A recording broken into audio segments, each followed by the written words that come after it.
Bismillah, velhamdülillah, vessalatu vesselamu ala Rasulillah. Cemaat, bugünkü sabahımızın teması urpağınızды saqtağınız kelebe.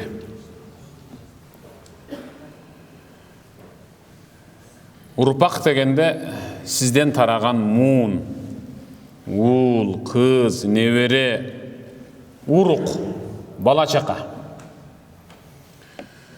Tema, siz urpağınızды saqtağınız kelebe. Бұл теманы ұғып атқанда әр бір адам өзіне сұрай беріш керек. Мен кімдің ұрпағымын? Мен ұрпағымды сақтағым келеді. Демек, мен да сақталу ұрпаққа қосылады екенмін да деп ой жүгіртіш керек сабақты ұғып атқанда. Сіз міне қазір, үшінтіп біз мешіттің ішінде отырабыз. 5 уақыт намазды тұрғызған адамдардың қатарына қосылабыз, альхамдулилlah. İslamға қызмат қылып атабыз, иманда жашап атабыз. Бұл менің же сілердің тыңдығыңардан болып жатқан жері жоқ. Ұрпақтың сақталышына себепчі болған инсандар бар. Сөз ошонда болып атады. Сөздің төркіні башқа жақта. Анда ұғып көрің. Хидр алейхиссалам менен Муса пайғамбардың Кахф деген үңкір, Кахф деген сүрөдө Муса пайғамбар Хидр алейхиссаламға жолығып, анан бір қанша адам ақылы анша жете бербеген іштерді өтіп келіп, ең аяғында бір ішке келіп тоқталып атады. Хидр пайғамбардың тіліменен Аллах Таала мындай деді. Estağfurullah billah. وَأَمَّا الْجِدَارُ فَكَانَ لِغُلَامَيْنِ يَتِيمَيْنِ فِي الْمَدِينَةِ وَكَانَ تَحْتَهُ كَنْزٌ لَهُمَا وَكَانَ أَبُوهُمَا صَالِحًا. Subhanallah. Subhanallah. Bir dual қишайып қалған. Аны текеледі, тұрғызып қойды. Хидр алейхиссалам. Анан Муса пайғамбар сұрап атады. Емнеге мындай қылдыңыз? Емнеге текеледіңіз? Десе, бұл дуалдың түбінде, бұл шаарда екі жетім жашайды. Бұл шаарда екі жетім жашайды. Ушул дуалда, мұны бұл мен көрсеткен аймақта, жердің астында екі жетімге таандық болған кен бар, кенч бар, байлық бар. Mufassirler usul ken degen жерге келгенде айбай генен маны беришкен. Bir rivayette altın, gümüş aralashkan байлық жатат dese, bir rivayette andan da başka байлық жатат deydi. Bir rivayette iki jetim чоңойгондон кийин ушул жерди казып алса, анда bir барак болчу. Баракта iki жетимди ахиретке даярдай тұрған ата-енесінің насаты бар эле деп. Айтор, эми кен да. Ата-ененин акылы кен да. Эмне болбосун? وَكَانَ أَبُوهُمَا صَالِحًا. Бұл екі жетімдин башкаларга түрткүнчүк болбой, кор болбой, бой жетилиши билесиңер эмнеден десе, өтіп кеткен атасы менен апасы мықты инсан эле деп атады. Карагыла. Өтіп кеткен, көз жұмған атасы менен апасы ең жақсы инсандар эле. Биздин бабалардын Bizde elibizde жеті атаңды білесің бе деген сөз бар. Жеті атабыз қатарынан, жеті атабыздың бүрөсі эле мыкты инсан болгондугу үчүн biz мечиттин ичине кирип калдык. Алардын батасынын берекеси менен. Biz алардын батасынын берекеси менен сакталып калдык. Эмнеден сакталдык? Ойду тоону сүйлөгөн теңирчи болбой, көккө, даракка, тоого, сууга сыйынбай,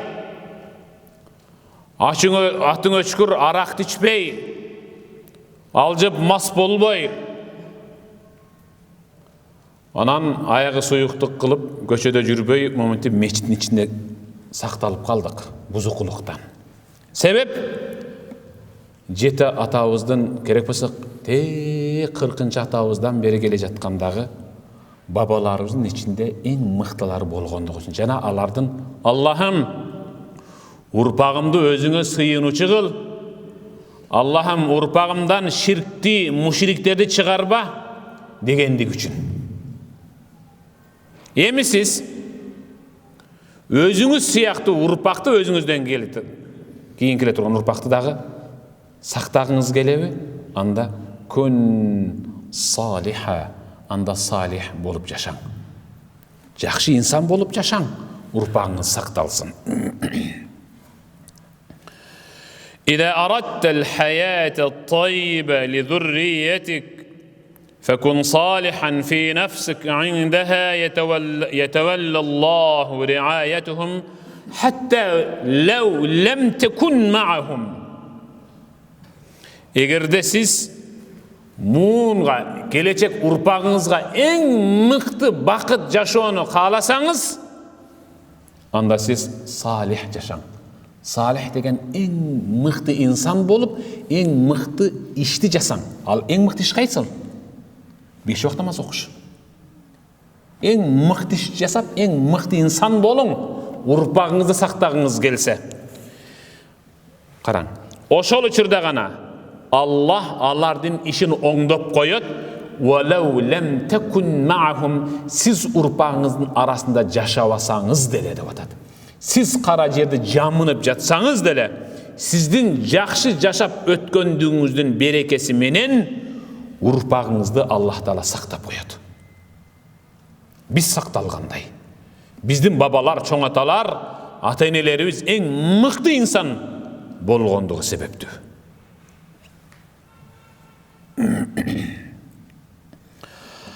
Абдуллах ибн Аббас Аллах Таала жогору жактагы айткан аяттагы кендин сакталып калышы, эч кандай душман, уру, кескин алып кетпей, эки жетимдин өзүнө таандык болушу ата-энесинин мыкты болушу менен деп атат. Абдуллах ибн Мас'уд, Аллах андан разы болсун. Абдуллах ибн Мас'уд ким эле ал? Сахабалардын ичинен эң аалым эле. Якумул лайл, түнү туруп, тахажжудка туруп, ибадатын кылып, көз жашы менен, сакалы менен көкүрөгүн жууп, нымдап, анан акырын баласы уктап аткан бөлмөгө баш багып, ва хува наим, уктап аткан баласын акырын келип гана эркелетип ойготуп, оякул, анан мынтет эле: Min ajlik ya bunayya, senin geleceğin üçün da oğlum. Munoğul turup atkan tahajjudlar senin geleceğin üçün da balam dep ve yetlu ve huve yebki, dağı tilavat kılıp Kur'an'dı hatim kılat ele, taňatgıça dağı ibadat kılat ele, ıylağan avalda senin mıktı jaşoğun üçün kamılga kılıp atpayım mı dep. Subhanallah. Урпагын сактагыңыз келеби? Анда тахажжудка туруң. Урпагыңыздын мыкты жашашын каалайсызбы? Анда салих жашаң, 5 вакыт намаз окуп, эч качан бирөөнүн укугуна кирбең. Абул Мункадир мындай дейт: Инналлаха яхфаз би салахил абд валадаху ва валада валадихи. Аллаху акбар. Аллах Таала Bir insandın oңolушу менен, жакшы жүрүм турумда жашашы менен, bir gündөгү 5 вакыт намазды өз убагында окуп, жакшы мүнөздө калыптанып жашашы менен, Аллах анын баласын, небересин, андан кийинкилерин бүт бардыгын эң мыкты жашоого кириптери кылат дейт. Сиз тыңдыгыңыздан байып аткан жериңиз жок. Мен бизнести жакшы окуп, бизнес классты мыкты билгендигим үчүн, адамдар менен тил табышып кеткендигим үчүн ушундай болуп атат дей турган болсоңор, анда жаңыласыңар. Ата-энеңер, бабаңардын мыкты жашап жана силер үчүн, биз үчүн сонун дуаларды кылгандыгы үчүн ушундай ийгиликти жаратып атабыз.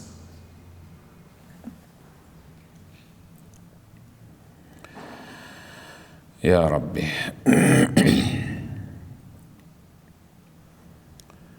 Билесизби? Жер астында азыр кимдер жатат? Салихун ва талихун. Жакшылар да, жамандар да жатат.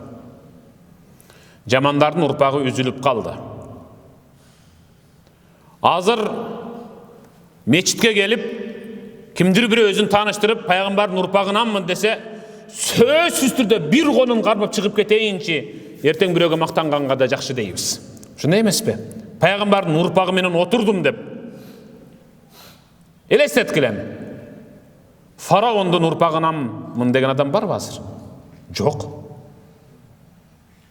Жок анын урпагынан. Эмнеге? Жаман инсандын урпагын Аллах Таала кесип токтотуп коет, эч качан узарбайт. Жакшы адамдын урпагы уланат дагы эң мыкты болот. Эми урпагыбыз үзүлүп калбаш үчүн мыкты жашашыбыз керек. Урпак үзүлдү деги чекти, демек жаман инсан болобуз. Биздин доорда мага, сиздерге замандаш болуп жашап жаткан адамдардын ичинен эң жаманы кайсыл билесизби? Ата-энесин ыйлаткан инсан. Анын урпагы үзүлүп калат. Ата-энесин ыйлаткан инсан, анын урпагы үзүлүп калат, анын урпагы жакшы чыкпайт. Ошон үчүн кимдерге жаназа окулбайт? Өзүн өзү өлтүргөнгө, аалымдарды кордоп келекелегендерге, ата-энесин какшатып нааразы кылгандарга өлсө жаназа окулбайт. Ата-энесин ыйлаткандардын урпагы сакталбайт. Ушуну бир билгиле.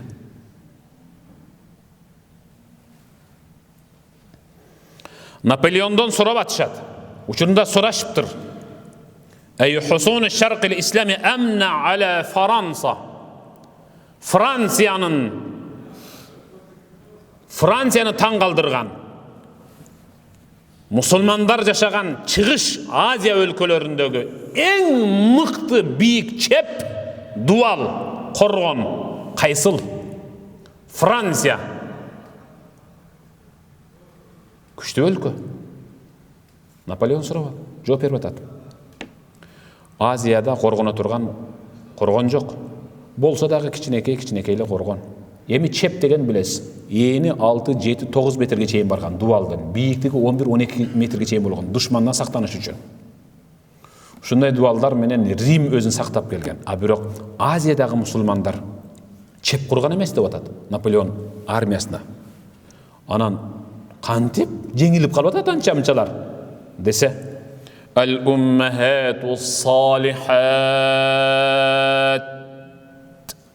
5 вакыт намаз окуп, денесин эч кимге көрсөтпөй, Кудайдан коркуп, намысын сактап, балдарын мыкты тарбиялап келген энелери бар болгондугу үчүн ал өлкө бузулбай келе жатат деген. Алардын урпагы эч качан бузулбайт деген. Кагылайындар, урпак мыкты болуш үчүн аялыңар оңолсун. Аялыңар жоон санын көчөдөгүлөргө көрсөтө турган болсо, демек сенин урпагың кесилди деп биле бер. Сенин аялыңдын жоон саны сага гана адал. Ал сенин аялыңдын жоон саны сага гана керек ал. Башка эркектерге керек эмес. Урпагың сакталсын десең, мыкты жашасын, үзүлбөсүн десең, Аялыңды жап, аялыңды қорғап қал. Аялыңды оңда. Ошол себептен Европанын бардық тарихын оқуғыла, қайсыл өлкөні бұзғысы келіп, жана жеңгісі келсе, бағынтқысы келсе, басып алғысы келсе, меншік қылғысы келсе, соғышпай тұрып, ең бірінші ал өлкөгө бұзықылықты кіргізген, бірінші болып аялдарды бұзып отырып, намыс кетірген. Намысы жоқ өлкөдө еш қачан күштілер шықпайды. Урпақ ал жерде талқыланып қалады.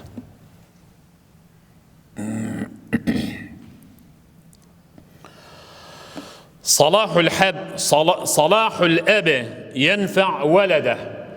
Атанын, апанын салих болып жашашы баласына пайда береді. Перзентіне, урпағына пайда береді. Далил, астағфируллах билlah. Ва кана абухума салиха. Садақаллаху алейм. Аят айтып атпайбы?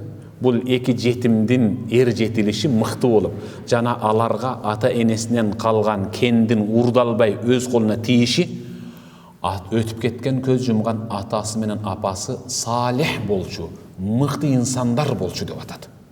Демек, ата ененің мықты болушы перзентке пайда береді. Біздің мұны ол жерде отырышуыз, өзім ақылым менен дин таныдым десең, анда алжыпсың сен. Аталарыбыздың ешкімге оғызбай ұрпағымдан намазхандарды көбейткін, мықты инсандарды көбейткін, саңа сыйынып тауына тұрғандарды көбейткін дегендік үшін отырамыз бұл жерде біз. Салахул валад янфа аба. Перзенттің мықты болушы дағы атаға пайда береді. Перзенттің мықты болушы атаға да пайда береді. Анткені пайғамбарымыз саллаллаху алейхи ва саллям не деген? وَوَلَدٌ صَالِحْ يَدْعُو لَهُ. Дағы ата өтіп кеткеннен кейін арқасынан барып тұрған соғып қайсыл десе, мечит құрса, жол оңдоса, көчөт тиксе, қайырымдылық қылса деп келіп ең аяғында وَوَلَدٌ صَالِحٌ وَهُوَ يَدْعُو لَهُ. Ең негізгісі деп атады. Салих перзентті тарбиялап кетсе, ал ертелі-кеш бата қылып тұрса, салих перзенттің батасы атаға батырақ тиет деп атады. Субханаллах. Салих. Салих. Бұл дегені ең мықты инсан. Чириги жоқ алма деген сияқты да. Чириги жоқ алма деген сөз ал, ешбір кемчилиги жоқ мықты инсанды салих дейді. Түшүндүрө алдым ба? مستعان العبد على صلاح ذريته بمثل أمرين. İnsan özünün urpağının mıқты болып сақталып қалышына екі işке қату көңіл бұруш керек. Біріншісі, өзін өзі оңдош керек. Урпағым сақталсын десек, қорғалсын, жақсы жашасын десек, анда өзі оңдошуыз керек. Анткені Аллах Тағала وَكَانَ أَبُوهُمَا صَالِحًا. Sadaqallahul azim. Аталары жақшы болчу, атасы менен апасы жақшы болчу деп атпайбы Құр'анда? Бізде айылда, элетте қайсы бір жігіт начар шығып қалса, ақсақалдар отырып, башын бір-біріне тигізіп алып, тегіне барат, тегіне таң көрет, тегіне барат да деп қойышады. Анткені анын мурдарақтағы бабаларын бүрөсі начар өткен. Ошон ақсақалдар тегіне барат, тегеле қой, тегіне барат деп қояды. Теги начар болчу бұл жігіттің начар шығышына. Урпақтың дағы сақталышына дағы емне керек десе, ал-илхах бид-дуа, дуада өжөрленіп Аллахтан сұраныш керек. Емне деп? Ва аслих ли фи зуррияти. Аллахым, урпағымды оңды. Аллахым, урпағымды оңды. Аллахым, урпағымды өзіңе сыйына тұрған қыл деп намаздарда дуа қыла берелі. Ал қандай дуа? Қарап тұрын. Estağfirullah. Rabbi awzi'ni an ashkura ni'mataka allati an'amta alayya wa ala walidayya. وأن أعمل صالحا ترضاه وأصلح لي في ذريتي. صدق الله العظيم. سبحان الله. Allah'ım, mağa ateneme bergen жақшылығыңа өзіңе шүгір қылуға маға өзің жардам бер. Sen razı бола тұрған жақсы ішті жасауға өзің маға күш қуат бер. Ұрпағымды оңдо деп ұшыл аят айтып дуа қылғыла. Ұрпағымды оңдо деп. Субханаллах, субханаллах. Қарабайсыз ба? İbnül Musayyib Allah'ından öz meyrimin alsın. İnni la usalli fe ezkurak fe azid fi salati. Allahu ekber. İbnül Musayyib aytadi. Namazımды okup bütüp salam berip emeshke çıgayın. Görtirilik degen bar deyme. Dep atıp sen estep ketem da balam, sen estep ketem. Senden törele turgan nevere, andan törele turgan çeverelerimdi estep ketip duvatat. Fe azid fi salati, kayra namazımdı ulay verem duvatat. Kayra tahajjudga tura verem. Bugün turbayla koyayınca tahajjudga dep balışka başımdı koyup atkanda urpağımdı estep ketem dağı yok. Bugün de turbasam bolbaydı. Salih boluşum kerek da dep kayra ibadatıma candana verem duvatat. Birön hukukunu aldın, tırnakta birön hukukunu aldın. Urpağından gilteyip çiyip ketedi şul.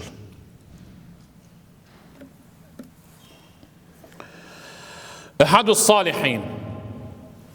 Ötken doğruda ötken salih en mıktı insanlardan birisi. Ya buney, inni le estekthir minas salah li eclik. Oğlum, senin geleceğinde oylap durup bir de tahajjuddu taştay elekmin. 5 vakt koyuz ordunda tahajjuddu ele kazak elekmin. Urpağım oğoluşu üçün de vatat. Subhanallah. Momunda insanlar ötken. Emim ne deyiz? Biz üçünde bol aldık mı? Allah.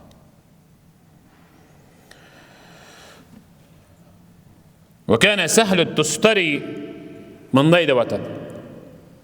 يتعهد ولده وهو في صلبه فيباشر إلى العمل الصالح رجاء أن يكرم الله تعالى بالولد الصالح. Tustari. Arganda işke bil baylap ordunan turganda oymoşul nerse geletile deydi. Ali üylenelekmin deydi. Ali üylenelekmin de vatan. Bir işke turganda bul adal bu aram bu dep anın adal aram ekendigin iştedi bayqap turup koy belimdi bulgap albayın. Belimdi bulgap albayın. Allahu akbar. Belimdi değil. Beldegi zürriye uruktu da vatat. Uruktu bulgap albayın. Dep Allah menin urpağımdan en mıhtı insanlarda çıgarat. Andıktan men jalan gana adalga kol sunuşum kerek dep ar bir kadamımdı eseptep kalçelem de vatat. Kanday sonun muun ötken. Emi özünüzden keyinki muundu urpaktı saktap kalış üçün kuduşunday olun. Kadamınızdı tişteminizi eseptep kalan. Allahu akbar. Rasulullah sallallahu aleyhi ve sellem 3 dua var, hiç kaçan kaytarılbaydı. Zamatta orundaladı, kabul boladı degen. Birincisi, korduk görgen, zulüm görgöndün duası kabul boladı. Etiyat bolun, oşonun duası kabul bolup urpağınız talkalanıp ketpesin. Biröönü kordop koyboň da, biröönü kordop koyboň. Zulüm çekken dese, peşinesin jara koyup durup, kaşkaçın sındıra koygonduk emes.